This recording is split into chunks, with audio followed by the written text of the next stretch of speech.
Alright, so today we're going to be talking about Nintendo and how they've actively tried to basically kill the Smash community.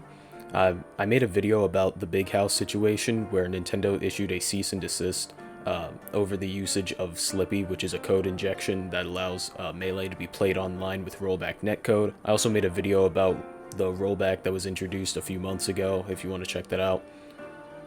But basically, what's been going on is this anonymous person has created a bombshell of a twitlonger listing everything that Nintendo's done, or what they haven't done, basically, to help the community when they said on multiple occasions that they would have. If you're new to this channel, be sure to subscribe. Only a small percentage of the people that watch my videos are subscribed. So if you end up liking the video, consider subscribing. And also leave a comment on what you think on this whole situation. So yeah, basically, this person, Anonymous Smasher, obviously created the account like yesterday.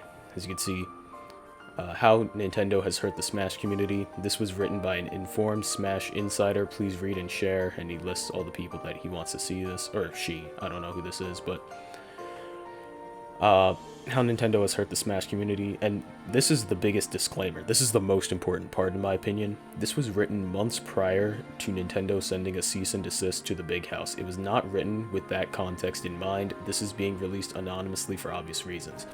Just realize that the Big House was the breaking point, essentially. It was already bad. People think, oh, Nintendo's just now been bad and they're like stopping people. Obviously, people know about like 2013 and that whole debacle with, you know, Evo and a lot of content creators just getting like struck down or whatever because Nintendo actually holds the rights to people streaming and uploading content of their games. So they were enforcing that in very petty ways back then. But other than that, I don't think people know like what was going on behind the scenes from that point to now. And this basically explains what has gone on during that period of time, and even before that, I guess.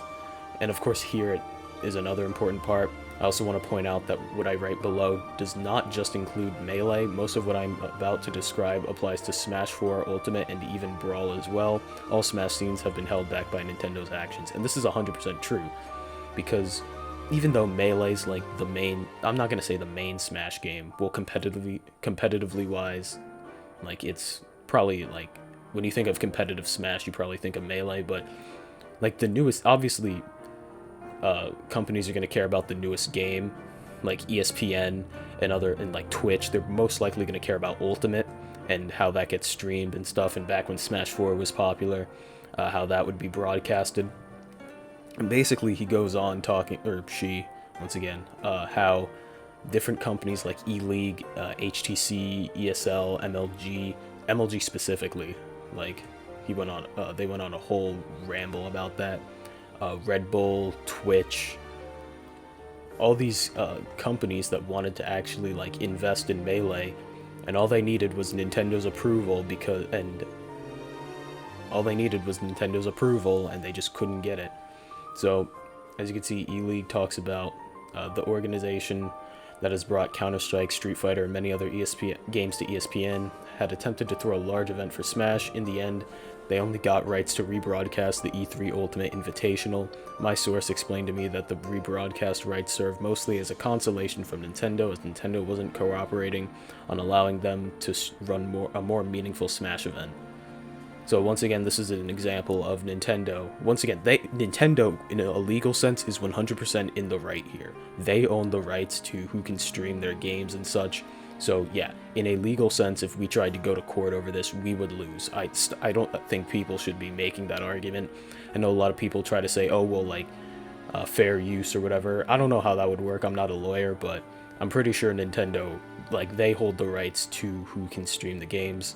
I know this guy on YouTube who does actually study law made a video about the Slippy situation at the Big House, but basically I think that's the justification that Nintendo uses for when they stop people from streaming, is that they don't need a reason to stop you. They hold the rights to their intellectual property.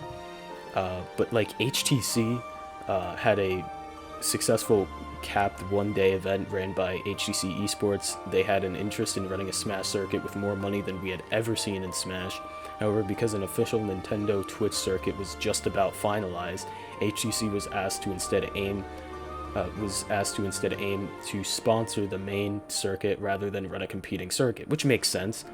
I mean, so basically what you're going to have is a Nintendo Twitch circuit sponsored by this company that was already going to hold the circuit with a lot of money. Now they're going to sponsor that circuit. That should be a big deal. But of course, as we know, this Twitch Nintendo circuit would not actually happen.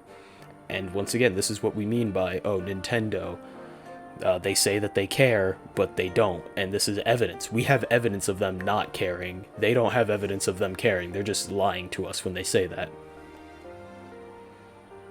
And they'll discuss this more in the Twitch section, but ESL made an attempt to work with Nintendo to run its own circuit league, but Nintendo was largely unresponsive. They tried making meaningful contact with the company, prepared decks to sell the idea, but it couldn't go anywhere as Nintendo would not respond. I think it's interesting to note that Nintendo was willing to have Splatoon on ESL.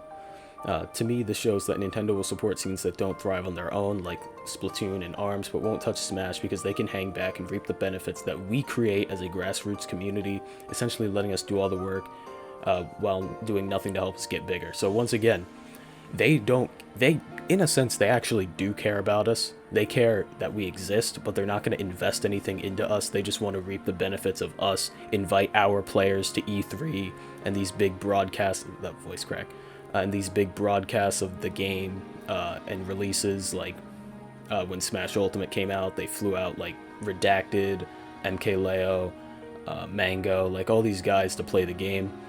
But of course, they're not going to invest into our community. They just want to leech off of us. Now, MLG is the biggest thing because Melee used to be a staple of MLG back in the early 2000s, but was basically pulled from the circuit in around like 2006. Go watch the documentary. But in 2015, which is best year for Melee, that was honest Melee, but anyways, MLG held an event with Melee and later with Smash 4. According to my source, MLG did not continue working with Smash Melee after MLG Anaheim in 2015 because Nintendo wanted to charge a $50,000 licensing fee per event, over double the asking rate for Street Fighter 4, a more modern game at the time. This practice to me seems like a way to effectively shut down Melee and at MLG without directly preventing them from running it. So yeah, basically they're saying, yeah, we own the rights to our content, but we can license it to you, the ability for you to stream it for $50,000 per event, which is over double Street Fighter. And it's like, that's basically saying, yeah, you can't stream our game. Like I don't get, first of all, like we could debate like legal reasons. Well, we can't really. I think Nintendo's in the right, but in terms of like rationally, why would Nintendo want to do this? Like, as I explained in my prior video, esports are good for a company. I don't get why a company wouldn't like that. And I know Nintendo doesn't need esports because obviously no company necessarily needs esports. The casual gamer is the most important part when you're marketing a game, but the competitive scene also influences that same casual gamer. Like anybody who plays Fortnite casually, you don't have to be a serious gamer to know who Ninja was or is, but like back when he was playing Fortnite and back when it was becoming popular, you didn't need to be like some serious like sweaty gamer that knew in order to know who he was. Like, yeah, like influencer marketing is basically like the term for it. That's critical to a company's success, and that was part of the reason why the Wii U failed. Like, oh, nobody on YouTube's playing a Nintendo game, they're all playing these other games. And it's like, yeah, you know, more people know about Smash, but do those people care about Smash? Are they gonna like play it? Like, who cares about Smash past the sense of, oh yeah, I played Melee as a kid, and then like nobody. Talking about another instance where they denied the rights to stream Brawl in 2010. and blocked the USA from from televising the Smash portion of their 2006 events in 2006. Like, these are just explicitly saying, no, you cannot stream this. Like, and of course, Evo 2013 is part of that. Red Bull. Initially, it was Red Bull, Twitch, and Nintendo in talks to start a circuit similar to Red Bull Proving Grounds for Smash, a circuit where monthly tournaments would take place across cities in the US, and at the end of the season, the top players from each locale would come to compete in the championship event. Red Bull did much of the legwork to get it to launch, but it was Red Bull that was effectively cut from the conversations and the deal altogether.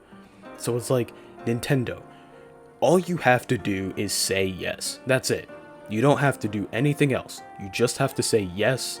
Red Bull would do all the heavy lifting. Our community would also do good lifting, as we've done since the game's inception. You don't have to. You could just sit back and reap the benefits of a massive tournament, and you just don't, for reasons. Yeah, for reasons. I don't know. And then later talks about Twitch.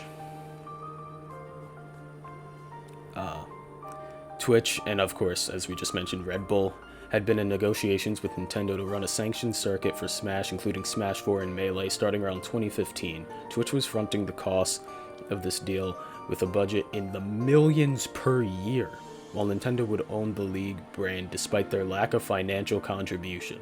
And this is exactly what I said. They didn't have to do anything except say yes. During this time, it seemed like Twitch was always close, only to have conversations left without a response from Nintendo for months, thus delaying the process. Eventually, around early 2018, after 3 years of man-hours and efforts to appease Nintendo, the parties came to an agreement. This wasn't just a verbal agreement or an agreement made in good faith. It was a written contractual agreement meant to kick off the circuit for both Melee and Smash 4. Wait, 2018? Oh, early 2018. Alright, I was wondering, like, why Smash 4 in 2018? Because Ultimate, but this would have been the moment that legitimized Melee and Smash 4 as a major esport. For years, we had the viewership, the engagement, and the fan base to say we were a top esport, but we lacked official sanctioning from our developer. Now, after years of manpower, money, and stress in dealing with Nintendo, we got a written agreement to start a circuit. So what happened? Unbeknownst to anyone, Nintendo had plans to announce Smash Ultimate in 2018. Nintendo began ghosting those working at Twitch even after the agreement was made. Then once Ultimate was announced, Nintendo came back to Twitch and effectively stated that the circuit no longer made sense with Ultimate in sight. They told Twitch they wanted to see how the community responded to Ultimate and see if getting involved in esports this way would make sense once the game was released. Twitch was effectively told they had to wait again, and the conversations may be revived later in the year when Ultimate came out. So basically, like, I don't get why they couldn't just like sign a new agreement, just replace the word Smash 4 with Ultimate. That's all you had to do. You would argue, you don't need to know whether the community is going to respond. You knew the community would respond good to Ultimate. It's the new Smash game. Everyone's going to buy it. It's Smash. People will buy it. And people will complain about it and say this is garbage, the online sucks, but you knew people would get the game, especially since Smash 4 was a dying game at the time, with Bayonetta being annoying and all that. But, you know, you're basically just ghosting. Like, first of all, this agreement was in the talks in 2015. You can't really, like, yeah, Ultimate was coming out, not in 2015. Smash 4 was a year old. And then you just say, oh, well, Ultimate, sorry, no deal. Like, that's basically what they're doing. They want to kill the competitive scene. They don't want any of these circuits to happen. Alright, so another close call, another year of delay, and no guarantee that they would make anything work once Ultimate was out. It's been a while since Ultimate's release, with no news in sight of a circuit. As far as I've been made aware, those talks of a circuit are completely dead. My personal comments on the entities above. According to my source, the entities mentioned above, every single one of them have attempted to work with Nintendo while fronting all the costs In other words, they attempt to work with Nintendo without see this exactly. We're not. People think, oh, like we're asking for. We're not. We're asking Nintendo for like money or whatever, or for support. We're not asking for support. We're literally just asking for permission. Like all they seek is permission. We're literally just asking for the permission to stream their intellectual property. That's it. That's all we want. All they have to do is say yes to that, and we're fine. We don't need money. We don't need anything else. We just need permission. My voice is cracking like 8 times while recording this, but that's all we need. We just need permission. And for whatever reason, they're so tentative to give permission over the most minor things like UCF and Frozen Stadium and Slippy and all this other stuff, like, and Project M, as they'll cover later on. Let me find Project M where they talk about it.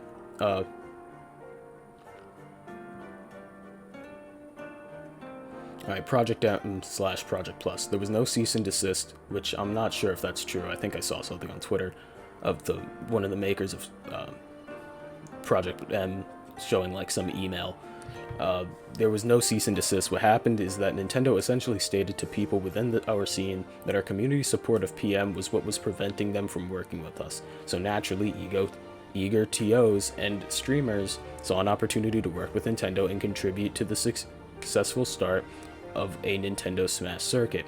I heard it myself from so many TOs and streamers. They thought they were doing something for the good of the scene, and I can't blame them. Obviously, you can't blame them. We want a bigger scene. We want to make sure that this can sustain itself, because if it falls, then a lot of people are affected by this that can't play the game, they can't make content for it, they have to move on and find other games to play. And a lot of people already do that and are successful. Not everybody's lucky though. They choose to drop PM from their events and streams on this promise. This naturally hurt of course it would hurt the PM scene. And obviously what happened? Nothing. We didn't get Nintendo support. We killed PM for nothing. That's literally it. Now, I think there was something, hold on a second. Alright, so I couldn't actually find the tweet, but, yeah, apparently there was something sent to the creators of Project M, so it wasn't necessarily that they didn't get cease and desisted, but still, it's like, even this is very scummy, because it's like, people probably ask, oh, well, if you guys know that this is going on, then why don't you just leave, or like, make this more public? Why wait till now? Reason why we wait till now, or at least a lot of people didn't know about this stuff, but why would this person who knows about this stuff and the sources he has, why wouldn't they speak about this earlier? It was because we thought Nintendo would help us. We didn't want to just lambast them. We didn't want to bite the hand that feeds us. We thought the issue is they weren't feeding us. So, and it's like, we didn't speak up about this out of the fear that Nintendo wouldn't help us. So we didn't speak up, and in return, they still didn't help us. The Big House Online was just the breaking point, because at that point, during a global pandemic, you're telling me that you're gonna force us to either have an in-person event or not have the event at all? You're telling me those are our two options. We can't use this code injection. People call it a mod, but apparently it's a code injection, not a mod, but irrelevant. You're telling me we can't do this because you don't want us to do this? And it's like their reasoning, they're so dishonest in their reasoning. If they were just more honest, and if they would just be honest and like not give us these dumb excuses like, oh, it requires pirated software. It's not pirate. You don't need to pirate it. And even if you did, you don't lose any money. I'm gonna say this right now. Nintendo would gain money from people pirating Melee, and they would gain more money from that than if they tried to protect Melee. Protect people from pirating it. Stop them. They would save money if that were the case. Like, that's because currently in modern day, in 2020, you cannot purchase Melee in a way that directly monetarily benefits Nintendo. If you buy Melee, it's from a pre-owned owner. You're buying it pre-owned, and it's going from the owner to you. It is not, Nintendo has nothing to do with it. They make $0 off of Melee currently, and they will continue to make $0 off Melee because they don't invest in the community. But that's what we've discussed for the past 20 minutes.